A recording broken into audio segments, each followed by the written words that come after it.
बहादुर अफसर को पाकिस्तान के आतंकवादियों की बहन कह रहे, इससे बड़ा अपमान क्या भारतीय सेना का हो सकता है? और वो भी कोई सामान्य व्यक्ति नहीं, संविधान की शपथ लेने वाला मध्य प्रदेश के सरकार का मंत्री भारतीय जनता पार्टी का विजय शाह। आप भारतीय सेना का अपमान कर रहे हैं। सूफिया कुरैशी भारतीय सेना की एक बहादुर बेटी है। सूफिया कुरैशी देश की बहादुर बेटी है,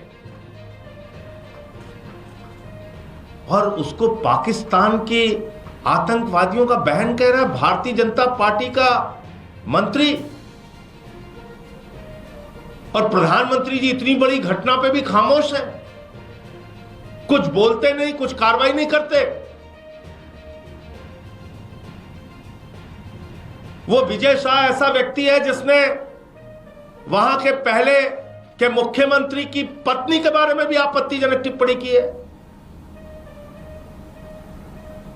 ऐसे आदमी को आपने अपना मंत्री बना रखा है।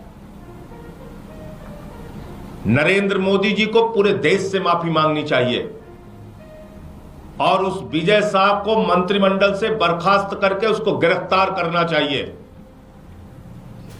देश इस बात को स्वीकार नहीं करेगा कि आप भारतीय सेना का अपमान करें, भारतीय सेना के अधिकारियों का अपमान करें, भारतीय सेना की बहादुर बेटी का अपमान करें, भारतीय सेना देश की बहादुर बेटी का अपमान करें।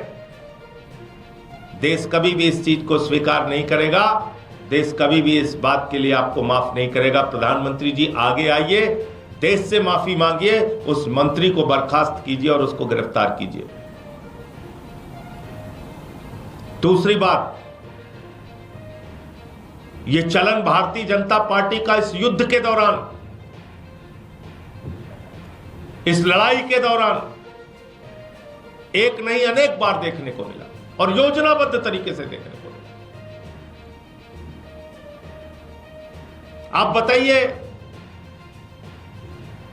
लेफ्टिनेंट की पत्नी, सेना के अधिकारी की पत्नी हिमांशी नरवाल के बारे में इतनी गंदी, इतनी भद्दी, इतनी शर्मनाक टिप्पणी। बीजेपी और उनसे जुड़े हुए ट्रोल कर रहे हैं, गालियां दे रहे हैं, अपमानित कर रहे हैं। एक सेना के अधिकारी की विधवा पत्नी को और प्रधानमंत्री और भारतीय जनता पार्टी कुछ नहीं बोलती। इतना ही नहीं, देश के एक होनहार ईमानदार अधिकारी, विदेश सचिव विक्रम मिश्री, जिनका कोई अपराध नहीं है, सीज फायर का फैसला नरेंद्र मोदी ने लिया। कल भी मैंने बोला था, आज फिर दोहरा रहा हूं, मोदी इसके लिए जिम्मेदार है। और गालियां किसको दे रहे हैं भारतीय जनता पार्टी के लोग? विक्रम मिश्री को।